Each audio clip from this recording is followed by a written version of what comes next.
మంత్రి వాళ్ళేమో ప్రజలు నచ్చిందిదా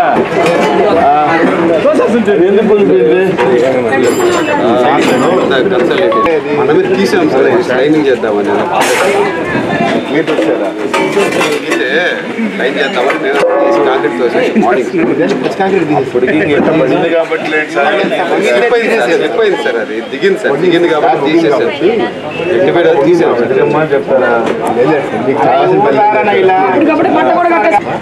జాయింట్ పెట్టిన తర్వాత ఈ గ్యాప్ ఉంటుంది కదా సార్ ఆ గ్యాప్ సరి వచ్చేసి అది కొట్టేస్తే మామూలుగా వెళ్ళిపోతుంది సార్ అది మళ్ళీ మ్యాచింగ్ వచ్చేసి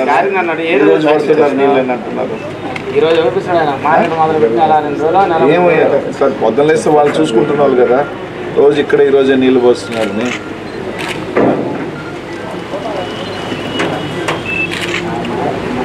ఏదో ఆత్రంలో ఏదో చేసేయాలని చెప్పి ప్రజలు ఎత్తేయకూడదు కదా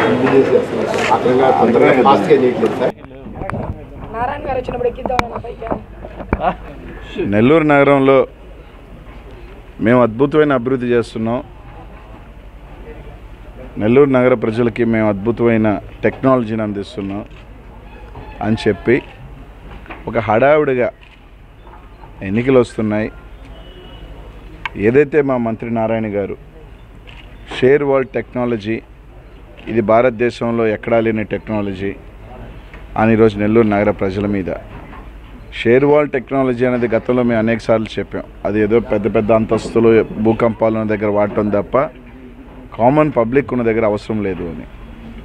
ఆయన కాలేజీలు ఆయన బిల్డింగులు మాత్రం వాళ్ళ ఇల్లు వాళ్ళ కాలేజీలు వాళ్ళ మెడికల్ కాలేజీలు వాళ్ళ సంస్థానాలు మాత్రం ఇటుక రాయితో నీట్గా క్యూరింగ్ చేసుకొని బాగా కట్టుకుంటారు. పేదల ఇల్లు పేదల అంగళ్ళు ప్రభుత్వానికి సంబంధించిన మార్కెట్లు మాత్రం షేర్ వరల్డ్ టెక్నాలజీని ఒక కొత్త పదం తీసుకొచ్చి భారీ ఎత్తున దోపిడీకి పాల్పడుతున్నారని అనేక సార్లు మేము చెప్పాం. మేమే కాదు అజయ్ కలాం అనే ప్రిన్సిపల్ సెక్రటరీ గారు కూడా చెప్పారు. ఈరోజు సంతపేట మార్కెట్ నెల రోజుల నుంచి దీన్ని ప్రారంభించి ఏదో హడావిడిగా చేసేసి దాన్ని ఏదో చేసేయాలన్న ఒక ఉద్దేశంతో ప్రారంభించడం జరిగింది. ఈరోజు పొద్దున్నే ఈరోజు చూస్తే ఒక స్లాబ్ దాన్ని తీసేసారు. ఇప్పటికి ఒక స్లాబ్ మొత్తం కూడా ఒక సైడ్కి సంబంధించిన ఇది కృంగిపోవటం జరిగింది. పూర్తిగా కృంగిపోయి మా వాళ్ళు పొద్దునే వచ్చి చూస్తే మట్టి అదైతే సిమెంట్ దీంట్లో బ్లాక్స్లో ఎక్కడైనా కంకర ఉందంటే ఎక్కడా కంకరలే. పొద్దున మీడియా వాళ్ళందరూ కూడా చూశారు దాన్ని. దీన్ని పోలిస్తే ఒకటి బూడి తప్ప రాయలు ఎక్కడా కనిపించలే. ఆ కాంక్రీట్ ఎక్కడా కూడా సరైన కాంక్రీట్ కనిపించలే.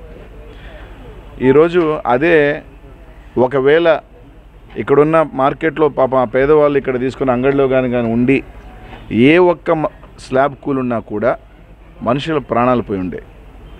ఈరోజు మా మంత్రి గారి కంటే ప్రాణాలంటే విలువ లేదు. ఎందుకంటే ఆయన కాలేజీలో 80 మంది పసిబిడ్డల్ని బలిగొన్నాడు.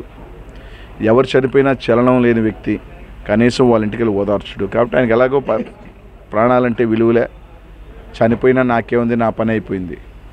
ఏదైతే ఆ షేర్ వరల్డ్ టెక్నాలజీకి సంబంధించి షేర్ మాత్రం దానికి సంబంధించిన మంచి షేరు పెద్ద పెద్ద కట్టలు డబ్బులు సంచులు మాత్రం షేర్లుగా ఆయన ఇంటికి మాత్రం పోయినాయి. కానీ ప్రజలకి ఏంది మిగిలిందంటే మాత్రం బూడితో కట్టిన వాల్ మిగిలింది. ఆ బూడితో కట్టి ఎప్పుడు కూలిపోతాయని తెలియని పరిస్థితులు ఈరోజు దీని పరిస్థితి ఇలా ఉంది. ఇంకా మా ఆయన కట్టిన నెల్లూరు నగరంలో ఏదైతే జనార్దన్ రెడ్డి కాలనీలో నది ఒడ్డున కట్టిన ఇల్లు ఎంత సుందరంగా కట్టాడో మాకు తెలియదు. ఎందుకంటే గతంలో ఆయన కాలేజీలోనే 2009 ముందు ఒక బిల్డింగ్ కడితే కూలిపోయింది.